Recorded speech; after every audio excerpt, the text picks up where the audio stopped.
Woo! Danny! What? You gonna make me suck something? You're a child. Alright. Hi, I'm Vickie Lynn. How are you guys doing? I am your host for this evening. I feel so special. Marcos usually does this, and I don't have that much hair, so I can't really compete. But I got him on titties, so I'm something to look at, alright? I'd like to thank everybody for coming out to the Bookworm tonight. You all get something to eat, something to drink. Everybody good? Because if anybody get up while I'm talking, we're going to have problems, all right? Don't let my ethnic come out. Don't let the June Cleaver look full of you. All right? So, that smells good. Like I said, my name is Vickie Lynn, and I am a bit of a narcissist. And I don't have a problem with being a narcissist. Personally, everybody knows what a narcissist is, right? Black guy knows. So, I'm a narcissist. I don't have a problem with being a narcissist. My problem is I'm a narcissist with children. And sometimes it's hard because I have to remind myself to care about them. And it doesn't always work. Case in point, when they were younger, we were doing a little picnic thing, you know. We were out in the park, and, you know, they had bologna sandwiches, and I had Subway, because I love myself more. So I look across the way, and I see a pit bull barreling towards me and those other people I was with. And I did the only thing I could think to do. You know, my natural instincts kicked in, and I took off running. And when I made it to the safety of the vehicle, I rolled the window down and I said, "Run!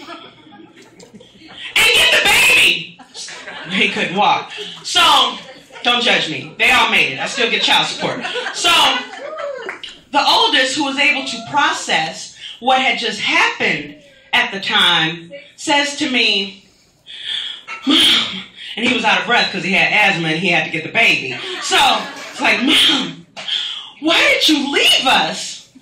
And I was just like, couldn't tell this child, you know, I forgot to care about you, because that would probably cause him to go into therapy, and that's more money not invested in myself. So I thought of the most brilliant thing to say. I said, well, if something had happened to one of you, the other three would still need a mother. Don't be selfish. Buckle up, all right? Got to take care of you. He's obviously in charge of getting the baby. All right? So along with being a narcissist, I'm a bit neurotic. Yeah, me. I know you're looking at me and it's like, she's got it all together. Her clothes match. No, I'm seriously neurotic, and you can hear that in my voice because I'm panicking right now because I know you all staring at my boobs and not paying attention to a word I'm saying. But, you know, so I was, there's a few things. Like, I'm scared of everything. I'm, like, completely freaked out by everything. Like, white men. I'm so scared of white men. And I know you're thinking the one in the sheets with the hood. No, I'm fine with them. I know what they want, you know. Ones that freak me out are white men in square wire-rimmed glasses, because I think they're all serial killers. And if the square wire-rimmed glasses have two bridges, oh no, he's kind of round. Oh, but he's got two bridges. What I'm going to say next is going to be awful. And if the wire-rimmed glasses have two bridges, he's a pedophile. So, where the kids at? So, you know, that thinking has kept me safe, though. You know, that and being fat, because you cannot kidnap fat girls off the street. So, I haven't figured out what the rapist choice accessory is yet, other than a penis, but I'm trying to figure that out because, you know, we're in a room full of people, and naturally, out of all the women in here, me being a narcissist, I think that if there is a rapist in here, when I leave, he's going to follow me and rape me, you know, in the alley back there, because he can't kidnap me and take me somewhere.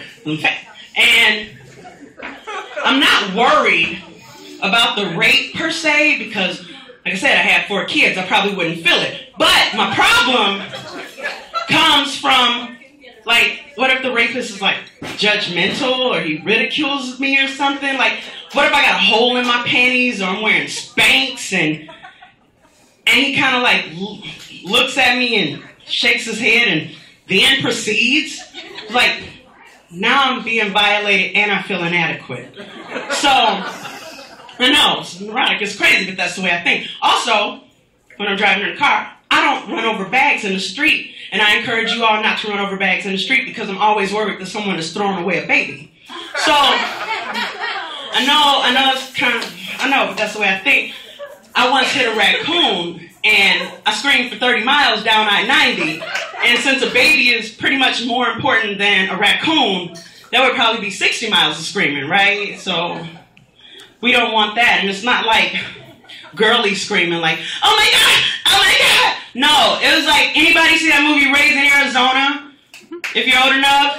It was like Forsyth and Goodman screaming in Raising Arizona like, ah, down the street. So I don't think my voice box could take 60 miles if I ran over a baby.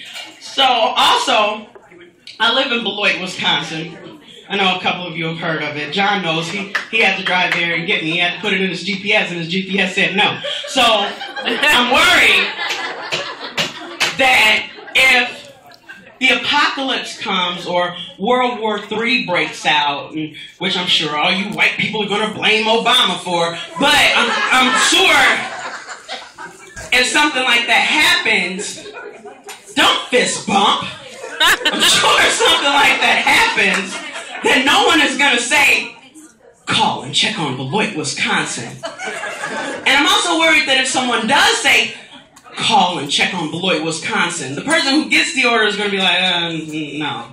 So, and he'll probably be like, well, you know what, I've heard of Janesville, Wisconsin, and he'll only remember that because vice presidential candidate, what's his name? See, I don't even know. Paul Ryan was from Janesville, Wisconsin. You people are educated.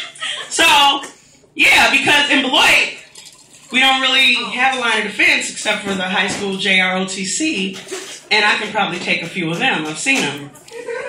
Seriously. So I've been watching Doomsday Preppers because no one is going to say, call and check on Beloit, Wisconsin. I'm on my own. So, we are going to get started and bring up your first comedian, all right?